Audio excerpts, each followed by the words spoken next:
Usually what I do is I do my best movies of 2015 so far, usually in June. But, oops, it's September now? You still want to know? I'll tell you. I'll tell you. So, let's just get to the countdown, shall we? Number 10 is Focus. Can you... Focus. Yes, that's that movie about the con men conning the other con men and the other con women in the film. Will Smith and Margot. Well, basically it's Will Smith and Margot Robbie in this film about two cons who are running the ultimate con. And it really plays more like a heist film and with a big twist at the end. And I was pretty excited about this. It's probably one of the few Will Smith movies that have come out in a while that have actually been pretty good.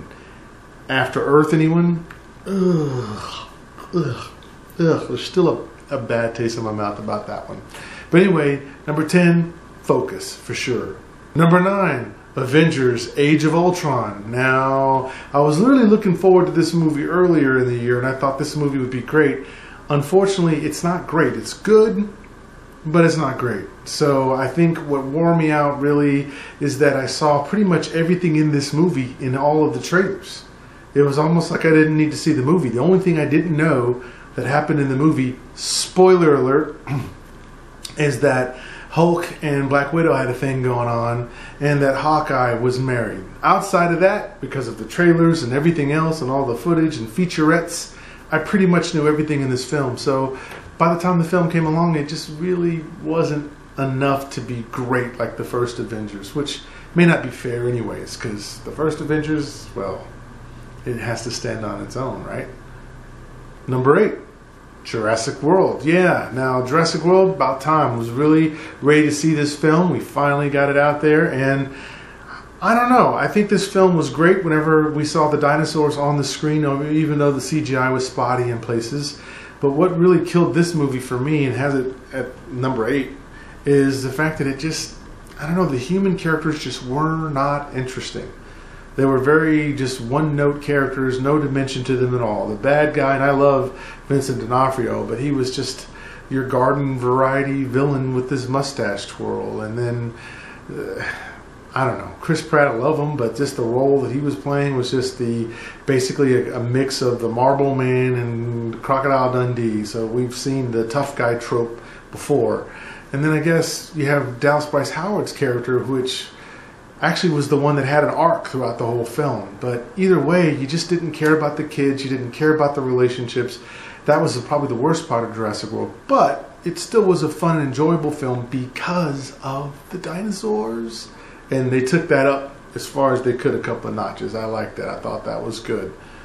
Number 7 this year was Selma. I thought that David Oyelowo did a great job. This was a film directed by Ava DuVernay, and I thought this was her first big film to make it to the silver screen, and I thought she did an excellent job with this story of Martin Luther King's march to Selma, through Selma up into Montgomery. So I thought this was a really good story, a historical piece that we really need to see, didn't need to forget, since this is the 50th year anniversary since that march, and it was such a big time and a pivotal time in history.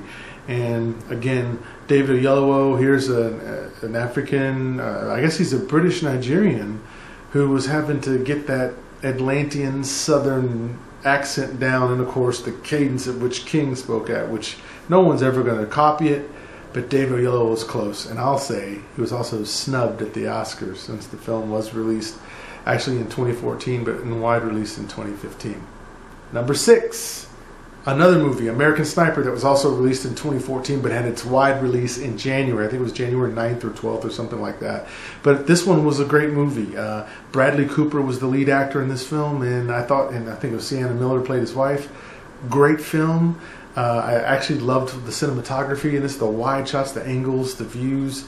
It wasn't just another war flick. It wasn't just like Lone Survivor 2 or something like that. It really stood on its own merits, and really basically delved into what it's like for a soldier to have to go do something, and then his own moral compass in terms of killing. So I thought it was great. So I will have to say American Sniper definitely is at number 6. Number 5. Now we're getting to my top 5 flicks of 2015. Ahem in the sleeve.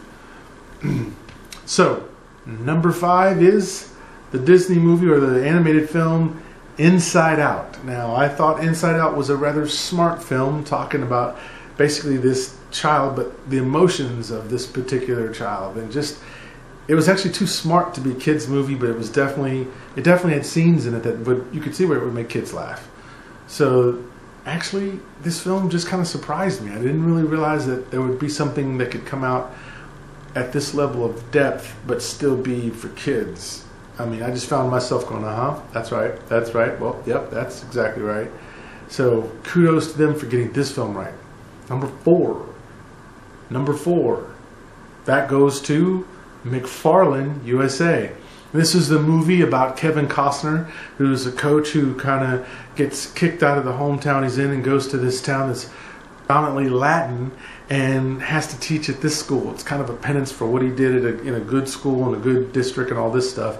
And he goes there and starts up a cross-country track team. And it's based off of a true story, and it is just one of those incredible movies that grips you. It helps you understand about the human spirit and what happens when we just kind of open ourselves up a little bit and just cross those cultural lines and see people for who they are as people. There's something good that every nationality brings to the table, and this movie definitely makes you feel good. Unfortunately, Kevin Costner also did a movie called Black and White, but that didn't resolve at all well. I don't even know what that movie really taught me. It was funny in places, but I don't know what that movie taught me. But McFarland, no, he was a hit. Kevin Costner, you were a hit with McFarland USA. Number three is MI5 or Mission Impossible Rogue Nation. So again, this is just, oh gosh, what can you really say about my man, Tom Cruise? He just nails it. Action is that guy's middle name. It should be Tom Action Cruise. Tom Crazy Stuntman Cruise. Any one of those will fit because this guy just brings it. He sells it. You believe in it. And of course, it's the standard action fare. You shouldn't go to this movie expecting something super deep, although that doesn't mean that it was depleted of anything interesting or clever. It was. But mainly you go to MI5 to see, will the impossible get done? And of course, who does it better than Tom Action Man Cruise, even though he's 5'7" or 8. The action in that man is huge. He just gets it. He's Chewbacca size when it comes to action. Anyways, let's get down now to the final two. Number 2 and number 1. And number 2 this year is Mad Max. That's right, Mad Max. Very, very surprised at this film. I didn't think that I would see a film like this when going to see Mad Max. It was more for nostalgia, I thought, but here's a movie that has very little plot at all, if anything. Not much of an arc for any character, really. And visually, the way the story is being told, the cinematography and everything else just pulls you in. The beats just keep going, the action keeps going, and then what is there in terms of story makes sense, but it's not overcomplicated in any kind of way. So you see Charlize Theron and Tom Hardy in this film, although Charlize Theron is probably more of the protagonist. She probably has more of the arc than anyone. I was just glad to get Tom Hardy finally out of that mask so that he could talk. But even then he didn't talk much. This film didn't have much dialogue. You're not going to come out of this film quoting one-liners from it. But you will come out of this film telling everybody about the visuals, what you saw, because visually it's exactly what you wanted. And if you love action films, you got that too. And now, the number 1 movie I've seen thus far, it's probably not that hard to imagine because I've recently seen it and I probably want to go see it again. Straight Outta Compton! Compton! That's right. Ice Cube did a great job, him and Dr. Dre, shopping this and getting Universal to want to back this, and then getting Gary Gray to shoot it because he knows Cube from Friday. Well, this film was an incredible surprise. The only reason why I have it above Mad Max is because I really went in thinking this movie was going to be so-so, but really the first act is incredible. The second act is incredible. The third act can't sustain the weight of the first 2 acts. But this movie, Straight Outta Compton, is a good film. It's a great film. So there's action in it. In the very, very beginning, you get pulled in. There's humor in it to keep it from getting too down. And then, of course, you get the real story, what happened to Eazy-E in terms of what he succumbs to become the late Eazy-E. And then, of course, the end credits, you get to see more of the story, like how Dre and coming out of NWA has influenced more rappers. And I don't want to give out the names because, well, you know who they are if you have the records, the CDs and all of that. You know who they are. But those people get a little bit at the end to talk about their connection to Dre. And Dre's connection was NWA. And that's how he got out there. So anytime some people can come from nothing and make it to something and be doing really well like Cube and Dre are doing, how do you not applaud that? But even more so than that, the story's just good. You know, you're angry when you were supposed to be angry at parts. You're sad and tearing up and got your man tears at other parts. And at other parts, you're just laughing because as much as Cube has that scowl on his face, he clearly knows how to write comedy as well. You know, Friday, anyone? So anyway, this is Vegabomber, and you've been watching my list of the best movies I've seen in 2015 thus far. So, what do you think? Did I leave some movies out? Do I have some of these listed too high or too low? Well, tell me in the comments section what I left out, or why you think this film is better than that film, or why this film should have been included on the list, and we can comment back and forth. So anyway, do your thing. Like, subscribe, tell more people about it, because there's got a lot more coming. You know there's a lot more coming, because there's a big movie we're waiting for in December. Anyway, this is Vegabomber, and I'm out.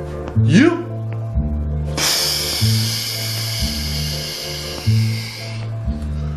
It's just the sh sound kind of makes it sound more like an explosion. Well, you know, you get it.